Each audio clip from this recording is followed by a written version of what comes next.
কিন্তু বান্দা ক্ষমতা পাইয়া ক্ষমতার বাহাদুরি করস না। বান্দা সময় পায় সময় অপচয় করস না।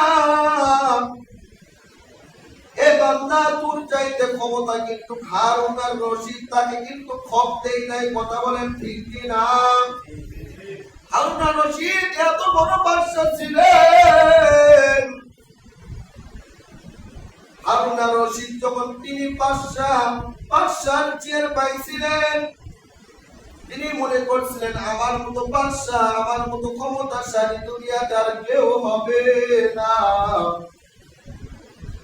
আল্লাহ পাক রব্বুল আলামিন তিনাকে হিদায়াত দেওয়ার জন্য একজন পাগলকে সেট করে দিলেন। তিনার নাম হলো বাহাদুর পাগল। জোরে আওয়াজ করে বলেন, কি পাগল?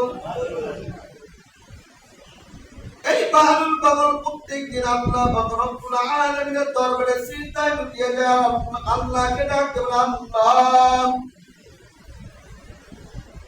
তোমার এই বাদশাকে কেমন ভাবে হিদায়াত দিবা? আমি পাগল, আমার মনের মধ্যে একটু বুদ্ধি ঢুকিয়ে দাও।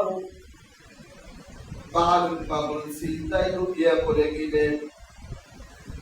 আল্লাহ পাক রব্বুল আলামিন ডাকতে বলেন, বাহাদুর রে,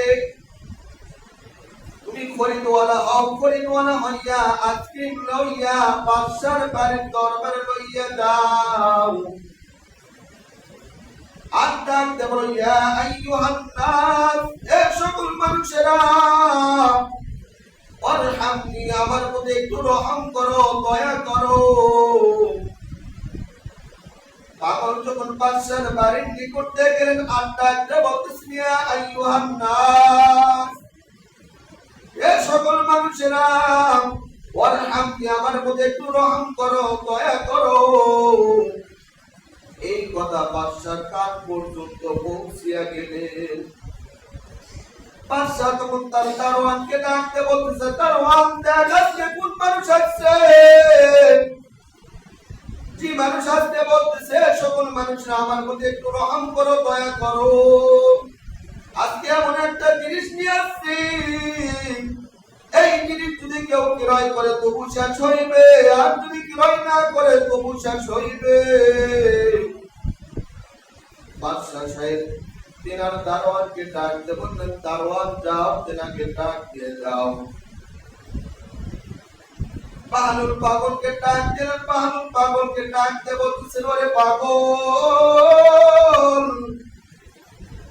এমন কি জিনিস নিয়ে আসছো যে জিনিস ক্রয় করলে তবু শেষ হইবে, ক্রয় না করলে তবু শেষ হইবে। পাগল ডাকতে বলতেছে, হুজুর, আজকে এমন একটা জিনিস আপনার দরবারে নিয়ে আসছি, যে জিনিস খাইলেও শেষ হইবে, ব্যবহার করলেও শেষ হইবে, ফেলে রাখলেও শেষ হইবে। বলতেছে, কি জিনিস? বলতেছে, সেটা হলে বরফ। বরফ যদি কেউ খায় তবু শেষ হয়, না খাইলে তবু শেষ হয়। কথা বলেন ঠিক কিনা? বলতেছে, পাগল রে, তুই এই কথার দ্বারা কি বুঝাইতে চাস? বলতেছে, হুজুর, এই কথার দ্বারা আমি বুঝাইতে চাই, আল্লাহ পাক রব্বুল আলামিন হায়াতের জিন্দেগি, এমন একটা হায়াতের জিন্দেগি আপনাকে দিছে,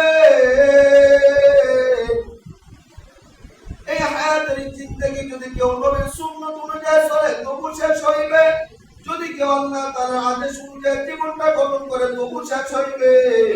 আর যদি কেউ সুন্নাত মোতাবেক না চলে তবু শেষ হইবে। কেউ নামাজ পড়ে তবু শেষ হইবে, কেউ যদি নামাজ না পড়ে তবু শেষ হইবে, কেউ যদি রোজা রাখে তবু শেষ হইবে, কেউ যদি রোজা না রাখে তবু শেষ হইবে। আল্লাহ পাক রব্বুল আলামিন হায়াতের জিন্দেগি আপনাকে দিয়েছেন হুজুর, আর এই হায়াতের জিন্দেগি কিন্তু একদিন ফুরিয়ে যাইবে। হারুন আর রশিদ ডাকতে বলতেছেন, পাগল রে, কত ঠিক কথা বলতেছো।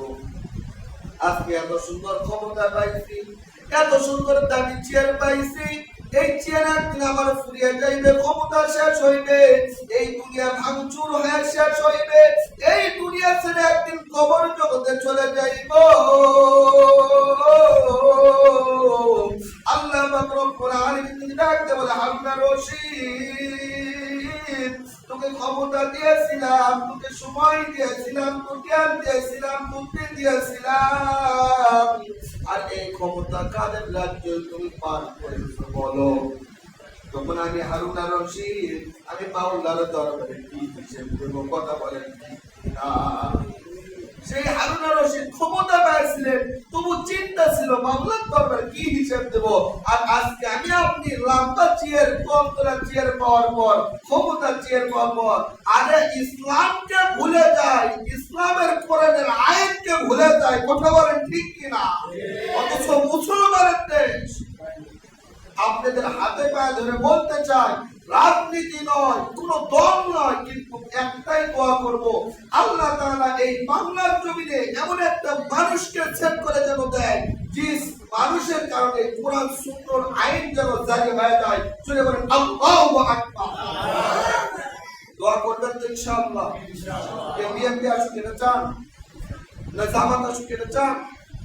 কারোর জন্য নয়, দোয়া করবেন কি, আল্লাহ যে মানুষকে তুমি ভালোবাসো, যে মানুষ আসলে ইসলামের আইন চালু হবে, যে মানুষ আসলে নামাজের আইন চালু হবে, এমন মানুষ তুমি সেট করে দাও। কথা বলে ঠিক কিনা? কার পক্ষে, কার পক্ষে, বিপক্ষে, বিরোধিতা, শত্রুতা নয়, একমাত্র কোরআনের পক্ষে, আল্লাহর দ্বীনের পক্ষে দোয়া করবেন। এমন মানুষ সেট করো যে মানুষের দ্বারা ইসলামের শাসন হয়। আমি আশা করি আমার মুসলিমদেরকে বুঝাইতে পারছি। আল্লাহ তাআলা সকলকে, আমি গুনাহগার সহ সকলকে বোঝার তৌফিক দান করুন। আর আল্লাহ তাআলার তরফে একটাই দোয়া, আল্লাহ একদিন রক্ত ঝরার পর, অনেক মা বোনের ইজ্জত যাওয়ার পর, আল্লাহ তুমি এমন মানুষ সেট করে দাও যে মানুষের কারণে কোরআনের আইন চালু হয়, যে মানুষের কারণে 5 ওয়াক্ত নামাজের আইন চালু হয়, 5 ওয়াক্ত নামাজ না পড়লে তার 5 মাস জেল হবে। কথা বলেন ঠিক কিনা? এমন যেন আইন আল্লাহ তাআলা এই বাংলার জমিনে পেশ করার মতো মানুষ আল্লাহ তাআলা ওই গদিতে বসায়। আল্লাহ তাআলার কাছে আমাদের সকলের পান ধরে আত্মা জুড়ে এই দোয়া থাকবে। আল্লাহ তাআলা সকলকে এই দোয়া করার তৌফিক দান করুন। সকলে বলেন আল্লাহুম্মা আমিন। সকলে আঘাত পাইলেন, কষ্ট পাইলেন, মাফ করবেন। দিনের জন্য বলছি, কোরআন